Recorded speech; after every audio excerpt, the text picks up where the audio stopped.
Assalamualaikum warahmatullahi wabarakatuh. Berjumpa lagi dengan saya, Brigadir Rul. Terima kasih kepada penonton setia sahabat Mopop di luar sana yang telah tetap menonton dan memberikan like, komen di video saya. Semoga tetap diberikan kesehatan dan kemurahan rezeki oleh Yang Maha Kuasa. Amin. Jadi di sini saya Brigadir Rul akan menjelaskan berbagi cerita tentang terkait banyaknya penipuan modus berhadiah ataupun menawarkan keuntungan.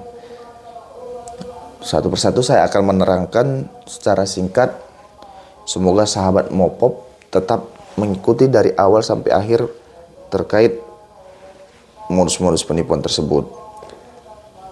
Di mana saya mengetahui modus-modus penipuan ini pada saat saya berada di Polsek Penyambungan. Nah, saat itu saya sebagai regu jaga piket ya.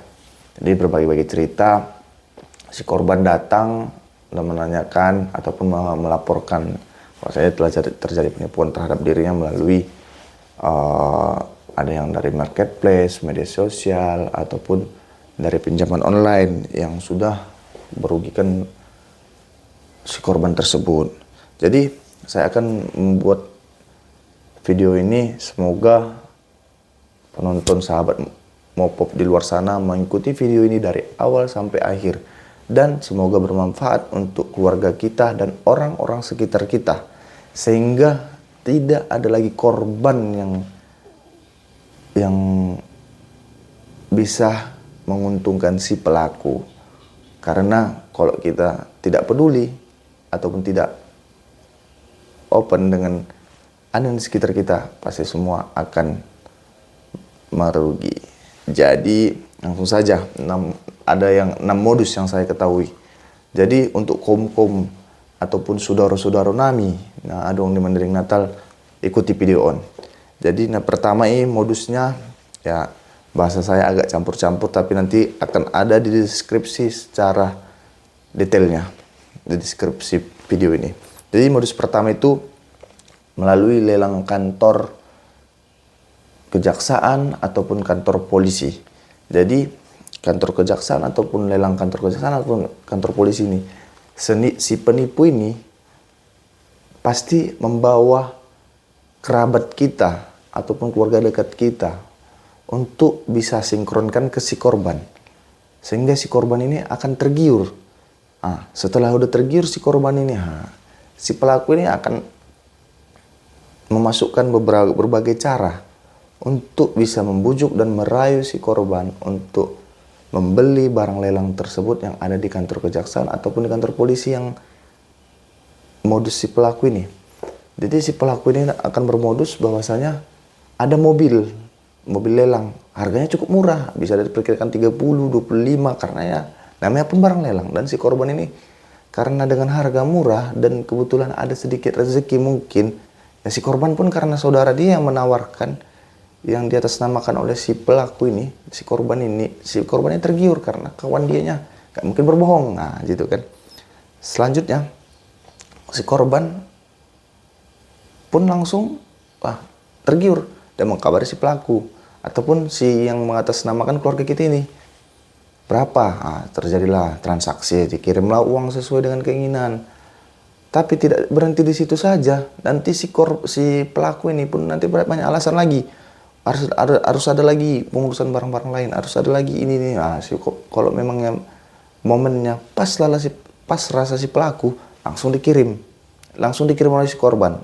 Kalau memang cocok. Tapi kalau memang udah merasa cukup rasa si pelaku ini, uang yang sudah dikirim ini, dia pasti akan udah putus kontak, selesai. Dan si korban pun baru sadar dan baru menanyakan kepada keluarganya. Karena sudah tergiur ini dan sudah ditawarkan dengan harga murah, jadi si korban tidak mencek-cek lagi, langsung dikirim. Itulah modus yang pertama, menawarkan lelang dari kantor polisi dan kantor kejaksaan. Itu modus yang pertama ya. Modus kedua, itu si pelaku memancing dari marketplace. Marketplace ini banyak ya, sudah banyak lah marketplace seperti Shopee, Tokopedia, Lazada, eh, apalagi Zalora, ataupun banyak lagi. Tapi yang paling sering terdengar itu dari Shopee, karena si penipu ini selalu mengaplikasikan kejahatan itu melalui Shopee. Dan caranya itu si pihak yang mengaku dari pihak Shopee ini memberikan misi kepada si korban. Misinya itu seperti like foto, men-share foto, menonton video itu sampai beberapa detik, dan kemudian si pelaku akan memberikan hadiah. Itulah misinya. Dengan berjalannya waktu, si pelaku ini pasti siap rugi karena dia memberikan hadiah kepada si korban. Biarpun hadiah kecil, tapi dengan hadiah yang berulang-ulang ini diberikanlah kepada si korban. Dan si korban pun percayalah ya, otomatis percayalah karena udah ada hadiah, ada uang dikirim kepada si korban. Kemudian si pelaku ini akan mencari cara lagi untuk berdalih. Kau menginginkan keuntungan lebih nggak? Kau kirim segini, untuk pendaftaran segini, biaya ini, biaya itu. Pasti banyak yang untuk memikat si korban. Jadi karena si korban yang udah terbukti bahwasanya hadiahnya ada, disitulah si pelaku bisa menggenggam pikiran dari si korban.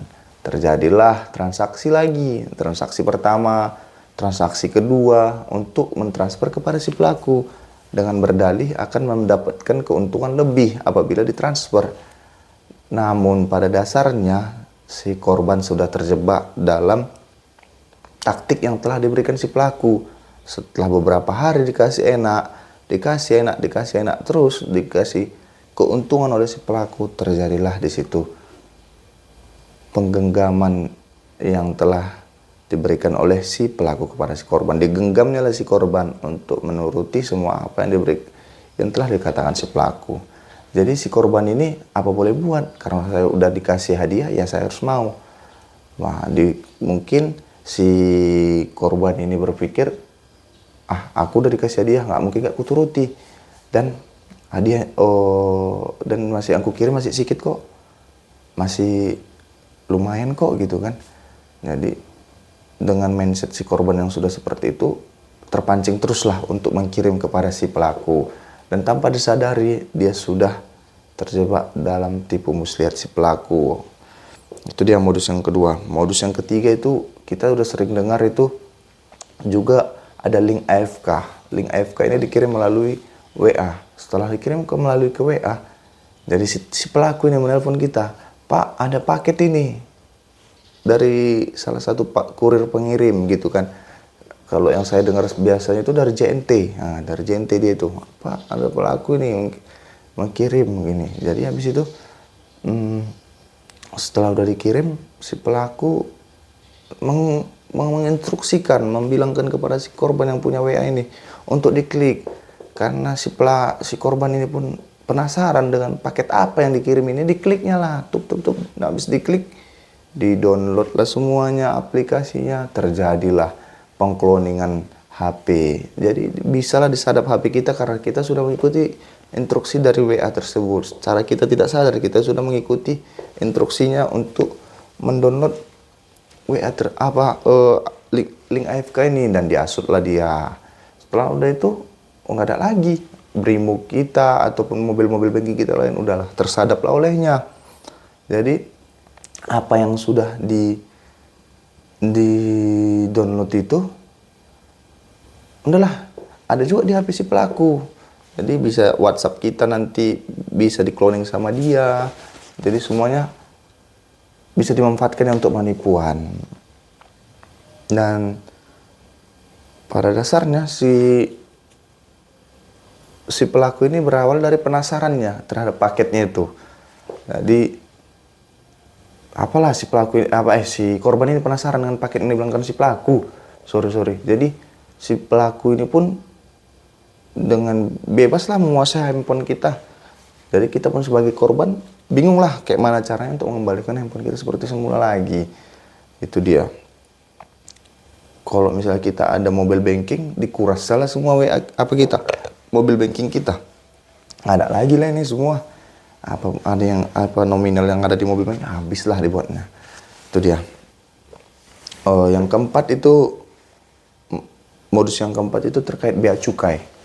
Jadi si pelaku ini berdalih bahwa dia itu dari bea cukai ataupun mengatasnamakan bea cukai.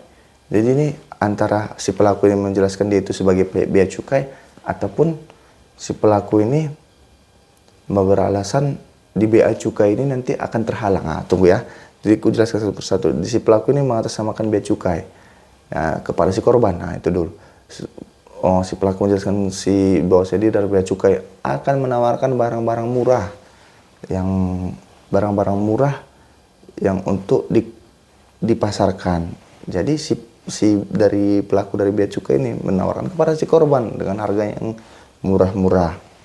Tapi kalau si pelaku beralasan bahwasanya di bea cukai itu ada masalah, itu contohnya ini si pelaku ini sudah menawarkan barang-barang dari luar negeri dan bermasalah di bea cukai. Nah, gitu kan, agak-agak sedikit-sedikit apa ini kan modusnya.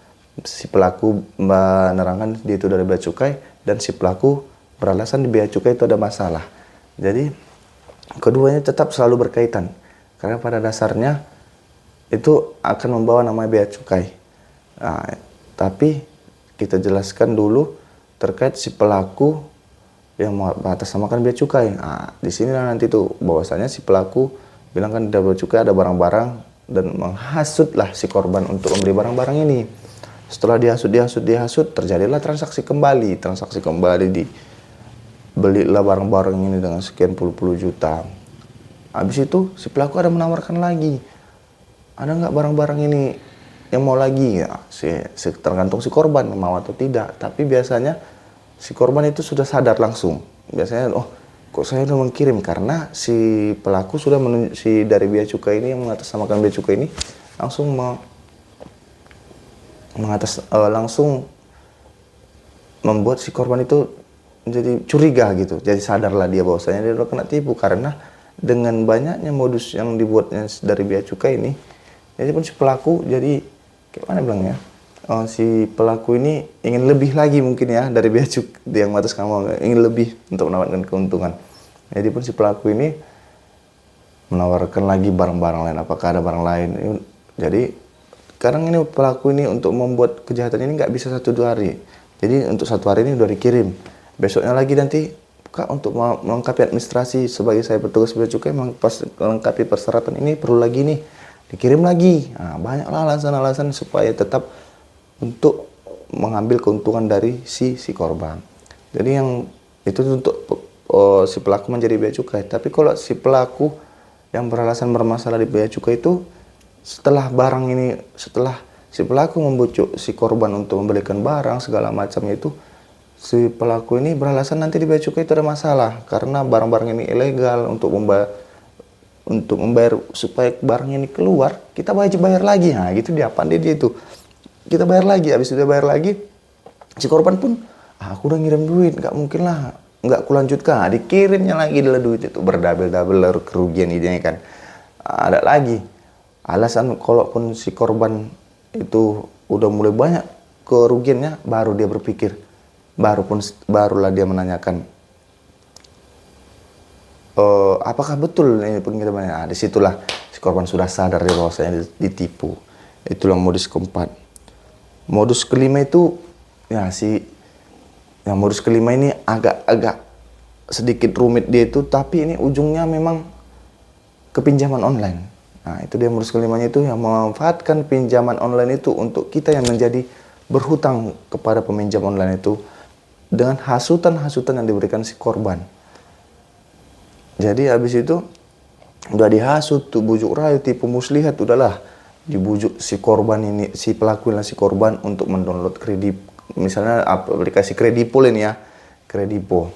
Jadi dibujuknya untuk kita mendownload. Setelah di-download, karena suatu hal yang telah dibujuknya ini dengan tipu-tipu muslihatnya ini, yaitu berdalih dengan Shopee kembali ataupun Tokopedia. Disitulah si korban tergiur, ataupun si korban ini mau mengikuti perintah dari si pelaku, yaitu dengan cara di-download lah pinjaman online Kredipo ini, disuruhlah kita selfie segala macamnya sesuai dengan terjadilah pinjaman online. Terjadi pinjaman online, dan pinjaman online ini bukan dicairkan ke bank dia, tapi dicairkan melalui aplikasi marketplace itu seperti Shopee, Tokopedia. Disitulah di download Kredipo, masuk ke uangnya dicairkan Kredipo ke Tokopedia ataupun Shopee gitu.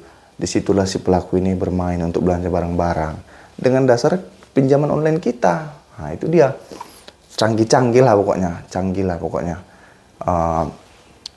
Itulah dia modus yang kelima ya, secara singkatnya. Modus keenam itu modus keenam penipu melalui agen. Jadi ini pernah juga saya alami ini, ataupun saya tangani di kantor bersama dengan kanit saya dan anggota-anggota lain. Jadi sebut saya lah si A dan si B, ada suatu barang.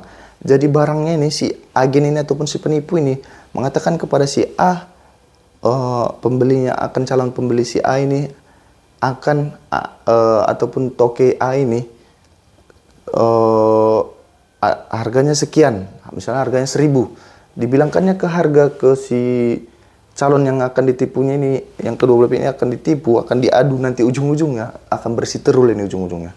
Karena si B ini pun bilangkan gini, ditawarkan ke si A 1.000, ke si B ke jadi 500. Otomatis si B tergiur lah untuk membeli barang ini, sebuah barang ini. Setelah dibelikan sebuah barang ini, si B udah tergiur, karena tidak berpikir panjang lagi, karena dengan harga yang murah, si B ini langsung connect ke si agen. Kemana saya akan transfer duit ini? Karena merasa agen ini yang untuk mempertemukan rezeki kedua belah pihak, ke sini adalah transfer. Sedangkan si B ini tidak ada mengkonfirmasi kepada si A harganya berapa gitu. Karena udah percaya aja, tidak ada menjempukan kedua belah pihak. Dan si A ini merasa, aku cuma berurusan sama si agen gitu. Pada dasarnya jangan seperti itu. Kita harus cross check, betul-betul cross check. Dari harga, dari nomor rekening yang harus dicantumkan di pembelian itu. Nah, terjadilah si A, si B pun tidak ada bertanya kepada si A transfer kemana, si B pun tidak ada menanya kepada si A harganya berapa. Terjadilah B transaksi kepada si agen ataupun si pelaku ini. Terjadilah transaksi dan menimbulkan kerugian. Setelah udah timbulkan kerugian, barulah si B sadar untuk menanyakan berapa harga nominal per kilonya, berapa harga nominal yang ditransfer, kemana nomor rekeningnya akan dituju. Disitulah kita selipnya kedua belah pihak ini, terjadilah penipuan kepada kedua belah pihak ini. Tapi pada dasarnya yang penipuan lebih itu yang mengirimkan duit gitu. Jadi mungkin dari 6 modus yang saya sampaikan ini, ada masukan ataupun modus-modus lain, tolong dibuat di komentar biar masyarakat kita tahu bahwasanya masih banyak modus-modus lain. Jadi cukup sekian dulu himbauan saya. Cuman catatan kepada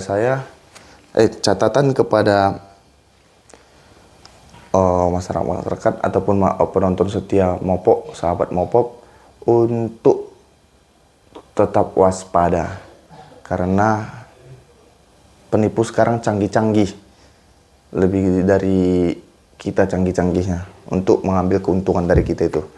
Canggih-canggih, catatannya itu kalau ada yang sudah menggiurkan ataupun yang mencurigakan, jangan kita pendam sendiri. Kita koordinasi kepada orang terdekat ataupun orang sebelah kita langsung. Jangan segan-segan, langsung malu gitu. Jangan malu-malu, langsung tanya, "Bang, aku baru dapat telepon ini barusan ini, Bang." Gitu. Jangan nanti kalau udah kena tipu baru terasa kayak lagu itu nanti. Kalau sudah tertipu katanya gitu kan, baru terasa katanya kan. Jadi pokoknya gitulah, catatannya coba singkat. Kalau misalnya sudah tergiur, jangan langsung terbuai gitu dia. Sudah tergiur, jangan langsung terbuai, dan komunikasi dengan orang terdekat ataupun orang yang ada di dekat kita pada saat itu. Ya, mungkin cukup sekian untuk video penjelasan terkait modus-modus penipuan tersebut. Terima kasih telah menonton sampai akhir video ini. Dan apabila, yang seperti saya bilang tadi, apabila ada modus yang terbaru, tolong dibuat di kolom komentar ataupun share kepada videonya kepada saya melalui dari akun-akun Instagram saya, ataupun akun TikTok saya, ataupun Facebook saya. Mungkin cukup sekian. Semoga sahabat Mopop di luar sana tetap eksis dan selalu diberikan kesehatan. Assalamualaikum warahmatullahi wabarakatuh. Salam presisi.